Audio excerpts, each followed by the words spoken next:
আরজিকার ঘটনার প্রতিবাদে মৌন মিছিল করেন ডাক্তাররা। বুধবার পান্ডুয়া গ্রামীণ হাসপাতালে ডাক্তার, নার্স, স্বাস্থ্যকর্মী সহ সকল আধিকারিকরা বুকে কালো ব্যাজ পরে হাসপাতালের সামনে প্রতিবাদ জানিয়ে মৌন মিছিল করেন। পান্ডুয়া গ্রামীণ হাসপাতাল থেকে জিটি রোড হয়ে পান্ডুয়া তেলিপাড়া মোড় হয়ে আবার পুনরায় পান্ডুয়া গ্রামীণ হাসপাতালে ফিরে আসেন এই মৌন মিছিলটি। পান্ডুয়া গ্রামীণ হাসপাতালে সিসিটিভি বসানো, 24 ঘণ্টা হাসপাতালে পুলিশি নিরাপত্তা সহ বিভিন্ন দাবিও তোলা হয় আজকের এই প্রতিবাদ থেকে।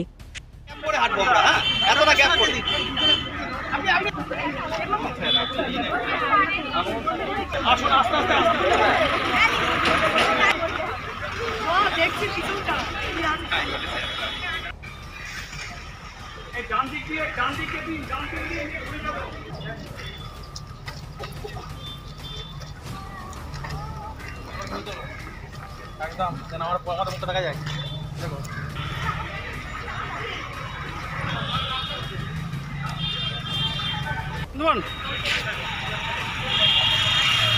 আরে দেখছেন তো আরে ভিডিও বলো দাও সাইডে দাও সব শেষে এসে মানে এতে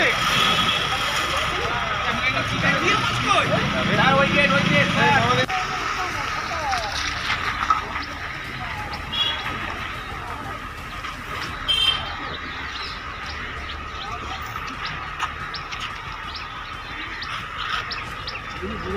জবাব চাই, জবাব দাও। আরজিকরের নির্মম ঘটনার প্রতিবাদে আমাদের এই প্রতিবাদ কর্মক্ষেত্রে সকল স্তরের নারীদের সুরক্ষা সুনিশ্চিত করতে হবে।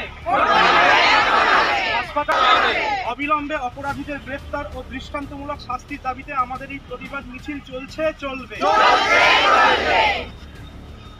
আরজিকরের নির্মম ঘটনায় জড়িত দুষ্কৃতীদের আড়াল করা হচ্ছে কেন? প্রশাসন জবাব চাই, জবাব দাও।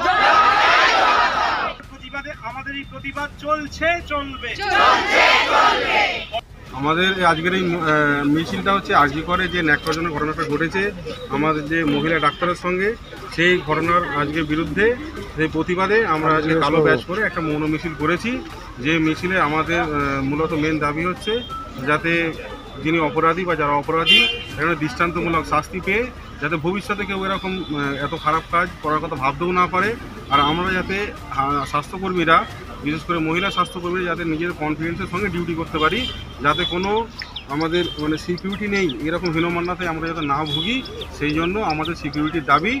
আর আরজিকরের ঘটনায় যারা অভিযুক্ত তাদের ন্যায্য শাস্তির জন্য আজকে আমাদের এই মৌন মিছিল। আমরা সব কিছু ওপিডি ইনডোর সব কিছু অব্যাহত রেখে, পেশেন্ট পাবলিক সার্ভিস অব্যাহত রেখে আমাদের আজকে মৌন মিছিল এবং ঊর্ধ্বতন কর্তৃপক্ষ সরকারের কাছে আমাদের দাবি যে অভিযুক্তরা যেন যত দৃষ্টান্তমূলক শাস্তি যারা পায়। এখানে এরকমই হয়, মানে আমার চাকুরি জীবনে আমি অন্তত 5-7 জন ডাক্তারকে দেখেছি।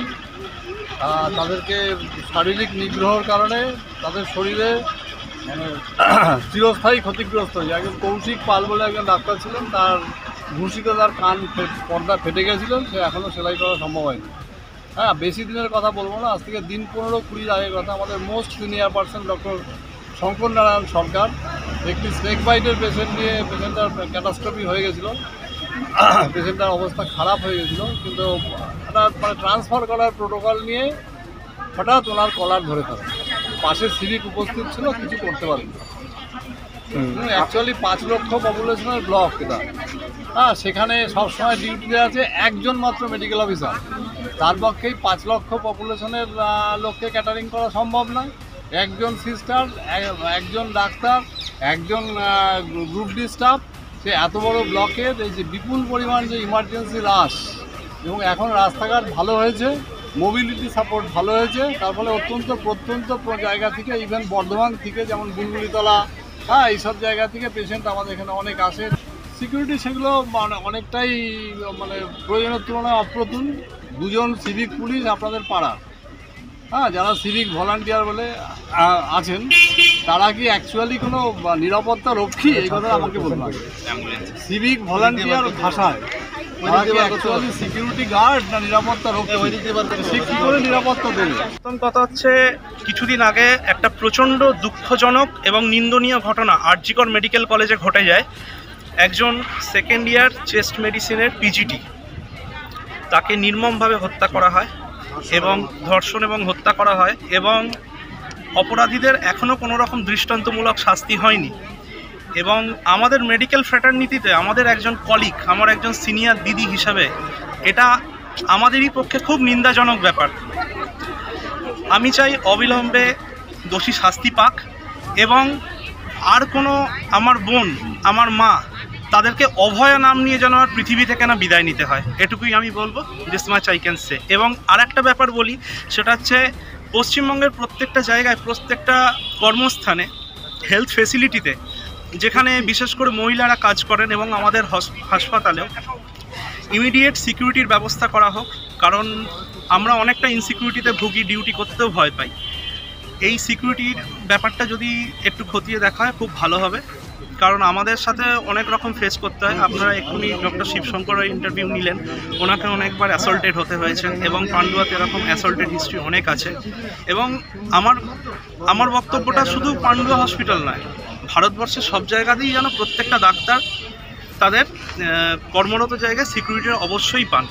কারণ আজকে যদি আমরা ভালো না থাকি তাহলে আমরা রোগীকে পরিষেবা দিতে পারবো না, কারণ আমাদের স্টেথোস্কোপ হচ্ছে একমাত্র অস্ত্র হাতের।